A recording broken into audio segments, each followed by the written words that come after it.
What's up, tribe? How you guys doing? Go ahead and hit that subscribe button. I hope you like this video. This is Growing Up Hip Hop, Season 7, Episode 5. So, we start this episode off. We have Brianna meeting up with Sequoia. And, they're recapping what happened at the skate party. And Brianna said that she wants to have like a girls thing. Like have everybody over. She's going to invite everybody that's in town. She said, I just think we need to have a good girls kumbaya moment. So she said, I'm even going to invite Kriya because, we talked it out. We made up. Some about her still I ain't really feeling, but okay.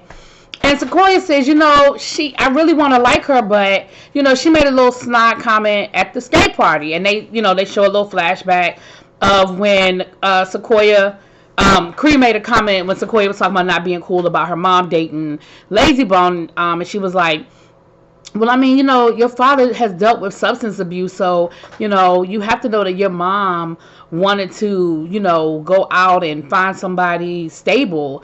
I wouldn't want to be loved like that. Girl, you don't know me. You don't know nothing about my father other than what you've seen on social media. So, okay, my dad might have some substance abuse issues, but that has nothing to do with what I'm talking about, okay? So, I'm going to need you to chill out with them comments about stuff you don't know nothing about. I'm going to need you to chill out. Go sit over there. So, JoJo has started a new business. It's something dealing with creating content around cannabis and the history of cannabis and advocating for getting guys out of jail who've been locked up for selling weed and all that kind of stuff. And, he said he's torn between moving out to the West Coast and the East Coast, and his business partner was like, hey, weed still isn't 100% legal in the state of New York, so we don't have the freedom to create the content that we have out here on the West Coast, and so I kind of need you out here, I really need you. And he's, JoJo said, look, we really been trying, and we've been thinking about moving out here eventually, but we haven't really made a definitive, decision, but we have talked about it. And he was like, look, the real estate market out here is hot. So he was like, so I'm telling you now, you probably want to go ahead and try to find something now, because as soon as it hits the market, it's gone. It's hot, hot, hot. So you need to go ahead and do your best and get in where you fit in. And JoJo was like, are you serious? He was like, yeah, I'm telling you. I really want you out here, and, that's where you need to be, the direction I need you to be flowing in. So JoJo was like, okay, well, I don't know, I'm a little nervous, but okay. So later on, we see him go out with Eric to go look at this house. And, of course, the house is beautiful, and it's gorgeous, and it's this, and it's that. And the real estate agent puts the sale on, she puts the screws in, and she's like, well, I've got about 4 offers on this house, and, it's going to go, and, so you may want to go ahead and put an offer on, but it's no pressure, you have time.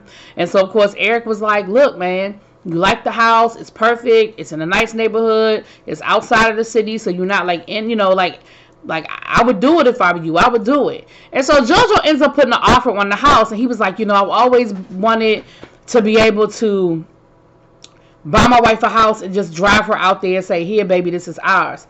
And I understand that from a provider's point of view, from a man point of view, that's something you want to be able to do for your wife. But the flip side is, unless it's a house we've looked at before, or unless it's a house that we've driven past and I was like, oh my gosh, that is my dream house, I would love to live there. Don't just be buying a house without talking to me, or at least letting me see it. I might not like it. And even if I drove by and said, oh my gosh, that's my dream house, once I got inside, maybe not so much. That's actually happened to me. It was this house I used to drive by. I just thought it was the best. Oh my gosh, it was gorgeous. I thought, oh my gosh, this is so cute. This house is so beautiful. Oh, I would love to live here. And then I ended up actually by happenstance meeting somebody who, it wasn't their house. It was like their parents' house. And I was like, your parents live here? Because I think I was giving them a ride home one night. And then, so, we became friends or whatever. And so I actually went into the house at one time. And I was like,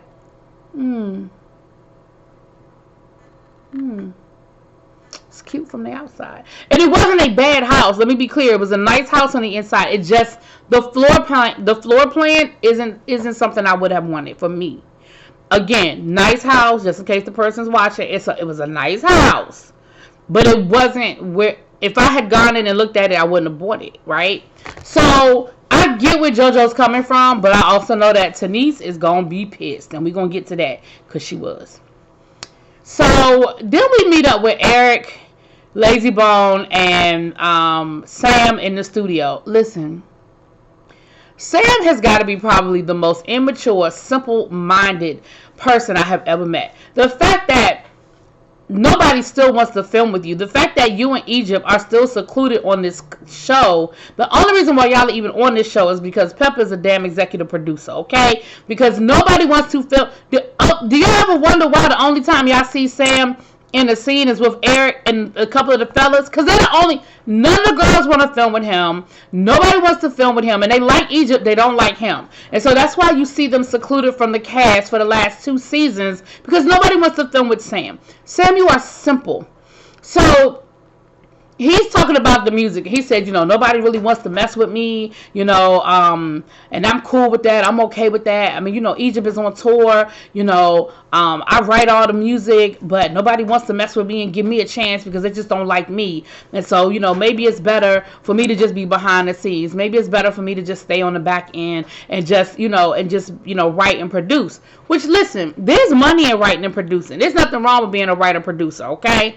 But it's that woe is me mindset. So then they Lazy Bone was talking to him about maybe participating in this show he wants to do that, to commemorate the 50th anniversary of hip hop. And so he was like, well, that would be cool, I'll look into it, but after I beat these charges, I gotta beat these charges first. So he said, yeah, well, they confiscated a AR-15. And Eric was like, there's no reason in the world that you need an AR-15 in Vegas. And he was like, well, your dad used to have big old guns, da da da da da. Eric was like, yeah, you don't really need to be comparing yourself to my dad. Like, what are you talking about? Hold on. So you just sound really silly comparing something that Eazy-E did in the 1990s on an album cover. Like, sir, go sit down somewhere, all right? And then he starts talking about how he's got all these different businesses that he's doing to take care. He said, yeah, I got me a food truck. And Eric was like, okay, cool. What you selling? He said, oh, you got all your permits and stuff? He was like, yeah, we getting them, which is a no. Because when you say we're getting them, that means you don't have them, but okay. And he says, yeah, we getting them. And then he says, Eric says, well, what kind of food? Oh, not food. We're going to do snow cones. Eric was like, yeah, snow cones, that's not, no. Like, we need you to grow up a little bit. Like, okay.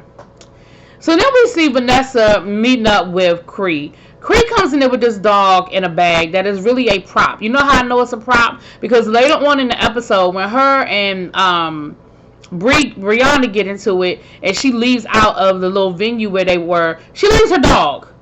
So anybody that, like, you wouldn't have picked up and left your dog. So you were being real dramatic, you were making a moment, you creating a scene, and then damn Aaliyah had to come bring you your damn puppy.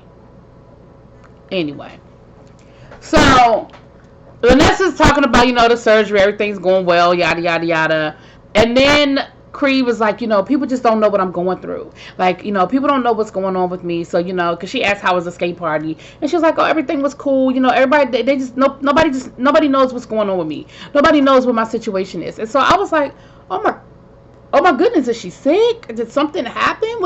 What's going on with Cree? Like, that's what I'm thinking. She was talking about how she's had a lot of loss over the last year, and I'm not lessening anybody's loss. So I'm not making fun of it. But I thought she was going to say she's sick, something's going on. But she said that her grandmother passed. Her great-grandmother is in the process of, she has cancer and she doesn't want to fight it. And then she had a cousin who passed away. And so she said, it's just been really hard. And, the grief is just really hard. And so nobody knows what I'm going through. Nobody understands what I'm going through. And so, I just kind of just, chill. So then they talked about going to Brianna's girls' night out situation, and Cree was like, I don't know, but I guess, if you say it's cool, then I guess it's cool. I guess I'll go. So then we see Aaliyah and Tanise. I called that girl Justine last week. Okay, JoJo's wife is not Janice. I mean, it's not it's not Justine. It's Tanise. My bad. My apologies. But we see them going out to go shopping, and Aaliyah is confiding in Tanise about Eric and the gambling and how he gambles every night, and she has a problem with it. And Tanise was like, but, I mean, you don't say nothing to him. And she was like, well, Eric checks me. You know, it's his money, and he tells me it's his money. He made it, and he can spend it how he wants to spend it. She was like, JoJo doesn't, like, what would JoJo say to you if you were trying to check him on his money? And Tanise was like, well, it's not his money, it's our money. Like, whatever I make, whatever he make, that's our money to take care of the kids, to take care of the bills. So it's not his and mine. And Aaliyah was like, well, you know, that ain't how things roll in our house. And Tanise was like, I think that you're perfectly within your rights to talk to him about it and let him know how you feel. Let him know that you have a problem with it. Like, I think you're within your bounds to do that. So then she says, well, yeah, congratulations on the house. Like, I can't wait for y'all to get here. And Tanise was like, what? Get where? And she was like, here. Aren't you moving? Like, y'all are moving here, right? You know, Eric told me that JoJo put in an offer on a house. So Tanise was like, I don't know nothing about that. Like, I don't know what you're talking about. So, of course, we get this scene with JoJo and Tanise. And Tanise is pissed, rightfully so, for all the things that I said. And JoJo explained it to her, and he was like, look, and I love their relationship because, you know, JoJo, he knows his wife. You know, he knew she was upset, and he was like, can I explain? He was like, let me explain, and then you can be as mad as you want to be. But let me explain. Are you going to let me talk? Are you going to let me explain? Can you please just let me explain? Okay. So he explains it to her. And she says, listen, I'm not ready. Like, we're not ready for this. Like, this is a lot. You know, the girl, we got the daughter in school. We got the situation with my dad, you know, moving from one coast to the other. That's a lot. And I'm just scared. And, you know, it's a really scary thought. And JoJo was like, listen, I get it. We don't have to do it right now, but, you know, we talked about it, and, you know, we're not ready. You know, he was like, don't be, you know, like, don't, because she was crying and everything. He was like, no, don't do that. So, so the ladies, we get to the ladies situation. So Bree has them meeting at some warehouse in the middle of, like, anytime you got barbed wire, on top of the fences, you know what kind of neighborhood you in, okay? But it looked like it's like a club or something like that. You know how a lot of them clubs look on the outside, but then you get on the inside and you're like, oh, okay. So it was like a club situation or whatever. And TT was there, Sequoia, Vanessa, Aaliyah, and Cree. Cree didn't want to be there from the word go. Like, you could tell she didn't want to be there. And it made it even worse because Vanessa was like, oh, I can't stay long. My nanny has COVID. And I can't, you know, I just came to say hi. And I can't stay long. So she didn't stay long. So Bree has them taking shots, you know, and Cree and Vanessa were like, no. And like Vanessa said, she couldn't do the shot because she had to, you know, she had to get ready to go back home. Cree was like, yeah, no, I'm good. So that sort of already kind of turned people off, but okay, cool. So Cree was like, okay, we're going to play Never Have I Ever, but it's going to be a little bit different. I'm going to ask the questions and then you have to take a shot. But it wasn't alcohol. It was like different things that were in the shot glasses. She was like, one was hot sauce, one was probably water, but it was cute. I mean, I thought it was a cute idea. Like, and she said, don't worry if you get the one with the hot sauce in it. She was like, you can't smell it. You just got to pick one up and just take the shot. She was like, don't worry if you get the one with the hot sauce in it. I have milk. I have water. We're good. You know, don't worry about it. She had t-shirts and she had people in teams. It was cute. And you could tell that she was excited because, you know, Brie don't really do a whole lot when it comes to women. And so it was cute. It was really, really cute. And so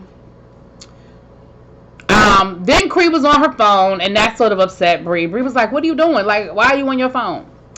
So she asked the question, never have I ever poked my nose in somebody else's family business. Everybody took a shot except for Cree. And Cree even said everybody should take a shot on that, but she didn't do it. So she's not participating, which of course is upsetting Brie. So then Vanessa leaves, and they get to talking or whatever, and Sequoia once again was sort of explaining to TT about the skate party and why she's upset with her mom. And she said, I just feel like if my mom is going to be out here dating, she need to do it the right way. Like, she's still a married woman, and she needs to get a divorce before she go out here dating somebody. Cree gonna say,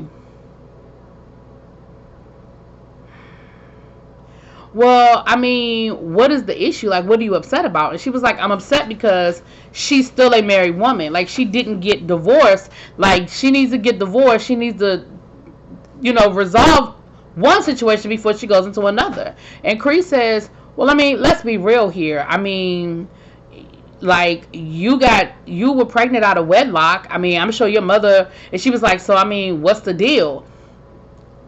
And then immediately Sequoia was like, girl, I'm going to flip this whole table over. Like, don't bring my child into this. Like, what are you talking about? Now, later on, as Cree was, like, talking, I still think Cree was being shady. Let me be clear. I still think she was being shady as fuck. But later on when she was talking, I feel like I understood her thought process. She was like, I'm sure your mother was not happy about some decisions you made, but she still was there. She still loved you. Sequoia ain't saying she hates her mother and she ain't gonna never speak to her again. Sequoia's just saying, I don't appreciate the fact that she's out here dating. And let's be clear, it's her dad. Like, I think if this was like a stepdad or some dude that her mother was married to for a few years, I don't think her attitude would be the same. But this is her father. And she knows that her father is hurt by the situation. And so I think it's a combination of things, not just, oh, my mom is my mom is still married, dating lazy bone. Like, there's a combination of things. And so I'm going to give all the kudos to Bree. Like, Bree really tried, y'all. Bree was like, listen, Cree.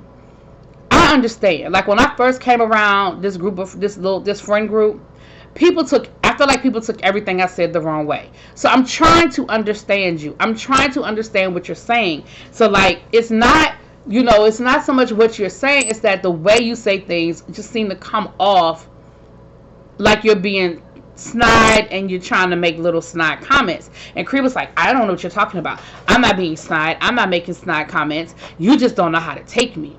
So then her and TT get into it. Because, of course, TT already don't rock with her ever since she was spreading all them rumors about, I don't even remember what was it, TT messing with something she said. And that's why she ended up not doing TT wedding, child. And Cree was like, oh my goodness, like, what are you talking about? So Cree and Sequoia ended up getting into it, and then Cree and TT was going back and forth, and Bree was really trying to bring it down. She really was trying to resolve the issue, but then her and Cree got into it, and then that's when Cree made her grand exit, like her grand finale exit, and left her damn dog. So then Bree was like, what is up with your friend talking to Aaliyah? And Aaliyah was like, I'm cool with Cree. I don't have no beef with Cree. And Bree was like, listen, all I was trying to do was talk to her because I understand what it's like to be the person that everybody misunderstands. And I was really just trying to get her to understand that nobody's against you. It's just the way you say stuff sometimes. And when you choose to make comments, it's just not always, it just rubs people wrong. And I was really trying to get her to understand that, but she just wasn't feeling it. And so Aaliyah was like, you're right, I get it. She was like, you were a wild one, She said, but let me go talk to her. And that's when she took her the damn dog. So Cree is outside and was like, listen, I'm just a straight shooter. People just don't know how to take me. Like, I'm going to just be honest and I'm just going to say what I'm thinking. And people don't know how to take it. Like, you mad because your mom out here dating and she's still married. Well, you had a whole baby out of wedlock. I mean, what's that about? You had a whole baby out of wedlock. And I'm like, why are people acting like that's still a thing? Like, why? There's so many single parents out here. Like, why? I mean, maybe it should still be a thing, but it really isn't. Like, girl, go sit down somewhere.